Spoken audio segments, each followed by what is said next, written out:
ನಮಸ್ಕಾರ. A1 TV news ಕರ್ನಾಟಕಕ್ಕೆ ಸ್ವಾಗತ ಸುಸ್ವಾಗತ. ಜಮಖಂಡಿ ತಾಲೂಕಿನ ಕಡಪಟ್ಟಿ ಗ್ರಾಮದ ಸರ್ಕಾರಿ ಕನ್ನಡ ಹಿರಿಯ ಪ್ರಾಥಮಿಕ ಶಾಲೆಯಲ್ಲಿ ವಿಶ್ವದ ಶ್ರೇಷ್ಠ ಭಾರತದ ಸಂವಿಧಾನ ಸಮರ್ಪಣಾ ದಿನವನ್ನು ಆಚರಣೆ ಮಾಡಲಾಯಿತು ಮತ್ತು ಕರ್ನಾಟಕ ಕಾರ್ಯನಿರತ ಪತ್ರಕರ್ತರ ರಕ್ಷಣಾ ಸಂಘ ಬೆಂಗಳೂರು ಇವರ ಸಹಯೋಗದಲ್ಲಿ ವಿಶ್ವ ಪತ್ರಿಕಾ ದಿನಾಚರಣೆ ಅಂಗವಾಗಿ ಮಕ್ಕಳಿಗೆ ಪ್ರಬಂಧ ಪರೀಕ್ಷೆಯನ್ನು ಏರ್ಪಡಿಸಲಾಯಿತು.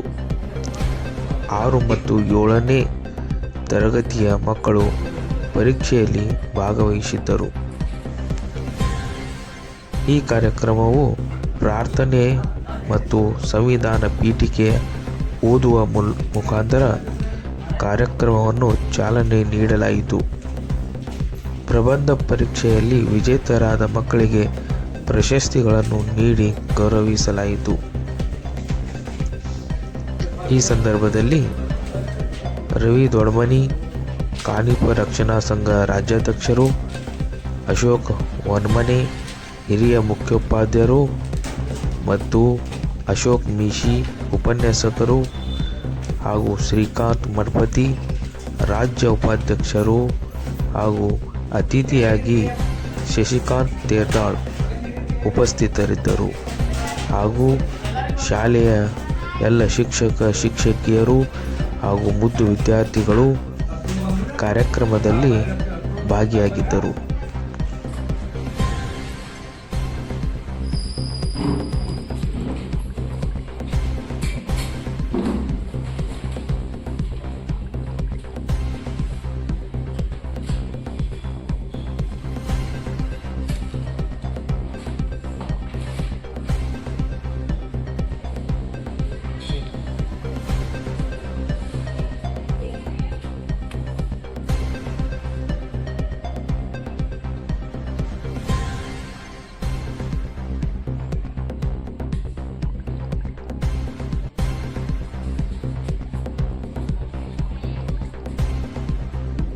ಎಲ್ಲರಿಗೆ ಮತ್ತೊಮ್ಮೆ ನಮ್ಮ ಶಾಲೆಯ ವತಿಯಿಂದ ಸ್ವಾಗತ ಮಾಡಿಕೊಳ್ಳಿದ್ದಾರೆ ನಮ್ಮ ಮುಖ್ಯರೋಧ ಶ್ರೀಯುತ ಎ.ಕೆ. ಮನಿಮಾನ ಸರ್ ಅವರು.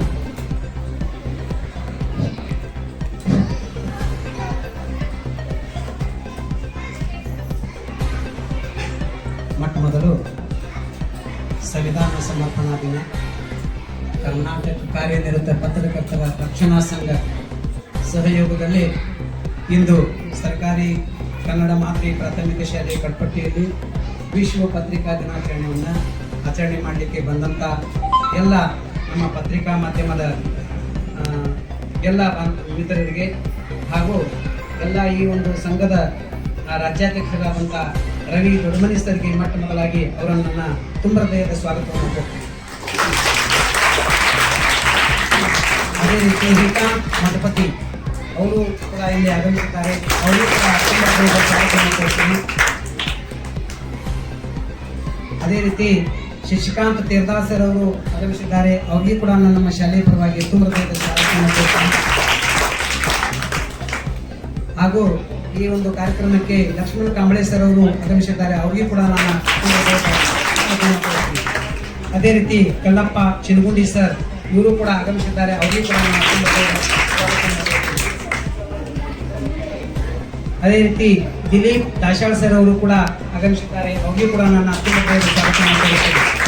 ಅದೇ ರೀತಿ ಸಿಂಗಿಂಗ್ ಕಾಂಬ್ಳೆ ಸರ್ ಅವರು ಕೂಡ ಆಗಮಿಸಿದ್ದಾರೆ. ಅವ್ರಿಗೆ ಕೂಡ ನನ್ನ ತುಂಬ ಹೃದಯದ ಸ್ವಾಗತವನ್ನು ಕೊಡುತ್ತೇನೆ. ಅದೇ ರೀತಿ ಪ್ರಶಾಂತ್ ನೀರ್ನಾಯಕ್ ಸರ್ ಅವರು ಕೂಡ ಆಗಮಿಸಿದ್ದಾರೆ. ಅವ್ರಿಗೆ ಕೂಡ ನನ್ನ ಅತ್ಯಂತ ಸ್ವಾಗತವನ್ನು ಕೊಡುತ್ತೇನೆ. ಅದೇ ರೀತಿ ರವಿಕುಮಾರ್ ಶಿಂಗೆ ಸರ್ ಅವರು ಕೂಡ ಆಗಮಿಸಿದ್ದಾರೆ. ಅವ್ರಿಗೆ ಕೂಡ ನನ್ನ ಅತ್ಯಂತ ಸ್ವಾಗತವನ್ನು ಕೊಡುತ್ತೇನೆ. ಅದೇ ರೀತಿ ಶ್ರೀಶೈಲ್ ತಳವಾರ್ ಸರ್ ಅವರು ಕೂಡ ಆಗಮಿಸಿದ್ದಾರೆ. ಅವ್ರಿಗೆ ಕೂಡ ಒಂದು ಕಾರ್ಯಕ್ರಮಕ್ಕೆ ನಮ್ಮ ಶಾಲೆಯ ಶಿಕ್ಷಕಿಯರು ಅವರು ಕೂಡ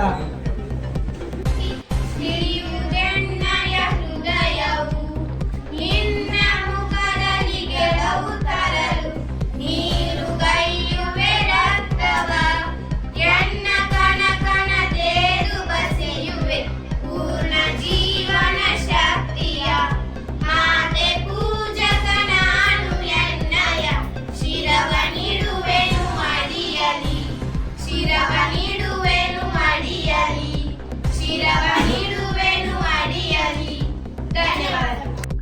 ಎಲ್ಲ ಗಣ್ಯಮಾನ್ಯರೇ ಮತ್ತು ಶಿಕ್ಷಕಿಯರೇ, ಮುದ್ದು ಮಕ್ಕಳೇ, ನಾವು ಇವತ್ತು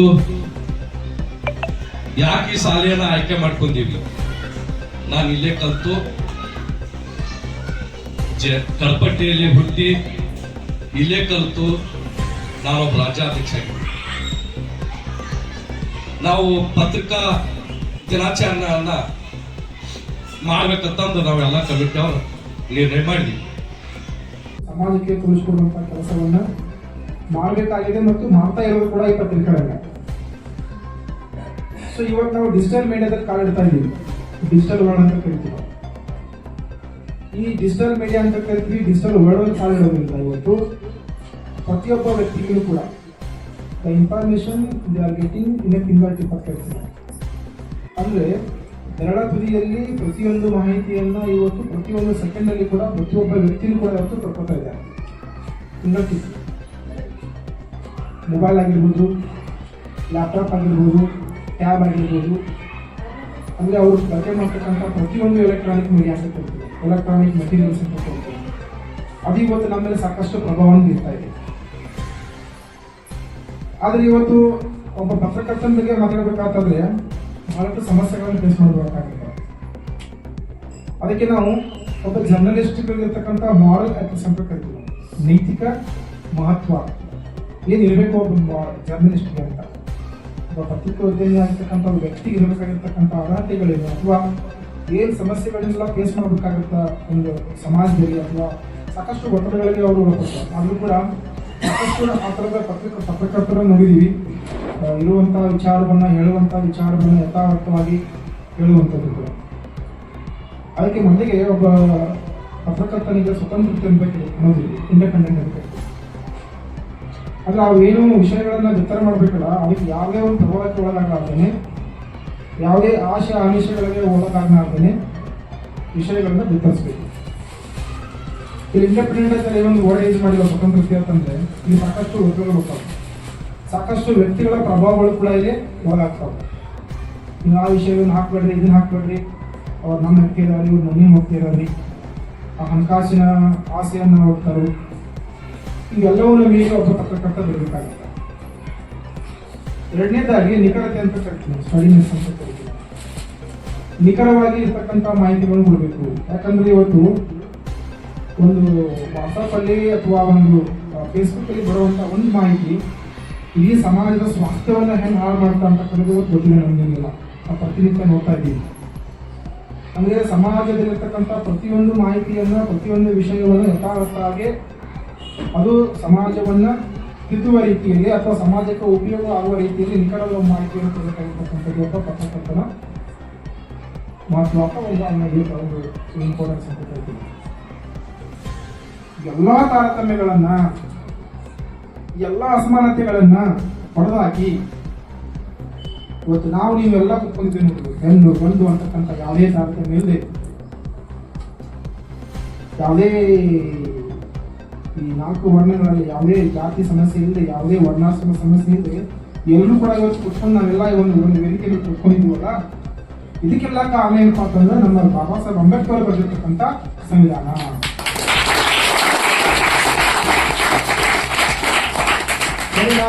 ಹೆಣ್ಣು ಮಕ್ಕಳಿಗೆ ಶಾಲೆಗೆ ಹಾಕಿರಲಿಲ್ಲ, ಅವತ್ತು ಅಂಬೇಡ್ಕರ್ ಅವರು ಬರೆದಿರ್ತಕ್ಕಂಥ ಸಂವಿಧಾನದಲ್ಲಿ ಯಾರು ಬೇಕಾದ ಶಾಲೆ. ಮನುಸ್ಮೃತಿಯಲ್ಲೇ ಅಂಬೇಡ್ಕರ್ ಇದು ಯಾರು ಕೂಡ ಶಾಲೆಗಳು ಹಾಕಿರಲಿಲ್ಲ, ಉದ್ಯೋಗ ಮಾಡೋ ಹಾಕಿರಲಿಲ್ಲ, ಸರಿ ಸಮಾನ ಕೂಡ ಹಾಕಿರಲಿಲ್ಲ. ಸೊ ಇವತ್ತು ನಾವೆಲ್ಲರೂ ಸರಿ ಸಮಾನ ಕೊಡ್ತೀವಿ, ಉದ್ಯೋಗ ಮಾಡ್ತೀವಿ. ಹೆಣ್ಮಕ್ಳು ಯಾವ ಉದ್ಯೋಗ ಬೇಕಾದ್ರೂ ಉದ್ಯೋಗ ಮಾಡ್ತಾರೆ, ಏನ್ ಕೋರ್ಸ್ ಬೇಕಾದ್ರೂ ಕಲ್ತಾರೆ, ಶಾಲೆ ಕಲ್ತಾರೆ, ಎಲ್ಲ ಬಿಕಾಮ್ ಇಂಜಿನಿಯರಿಂಗ್ ಏನ್ ಬೇಕಾದ್ರೆ ಎಲ್ಲ ಕೂಡ ಮಾಡ್ಬೋದು. ಹಾಗಾದ್ರೆ ಈ ಸಂವಿಧಾನವನ್ನ ಬರೀಬೇಕಾದ್ರೆ ಅದ್ರ ದೊಡ್ಡ ಇತಿಹಾಸನೇ ಇದೆ. ಡಾಕ್ಟರ್ ಅಂಬೇಡ್ಕರ್ ಅವರು ಸರಿ ಸುಮಾರು 2 ವರ್ಷ ಬರುವ ಸಂವಿಧಾನ ಬರಲಿಕ್ಕೆ 2 ವರ್ಷ ತಗೊಂಡ್ರು.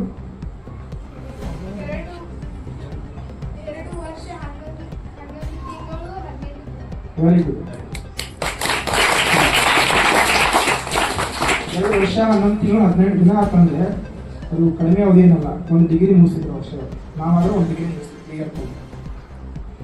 ಬಟ್ ಅದನ್ನ ಬರೀಬೇಕಾದ್ರೆ ಎಷ್ಟು ಕಷ್ಟ ಆಯ್ತು ಅನ್ನೋದು ಪ್ರತಿಯೊಬ್ಬರಿಗೂ ಒಂದು ಸ್ವಲ್ಪ ಗೊತ್ತಿದೆ. ಯಾಕಂತಂದ್ರೆ ನಮ್ಮ ಜಾತ್ಯತೀತ ರಾಷ್ಟ್ರ, ಸಾರ್ವಭೌಮ ರಾಷ್ಟ್ರ ಅಂತ ಕರಿತೀವಿ.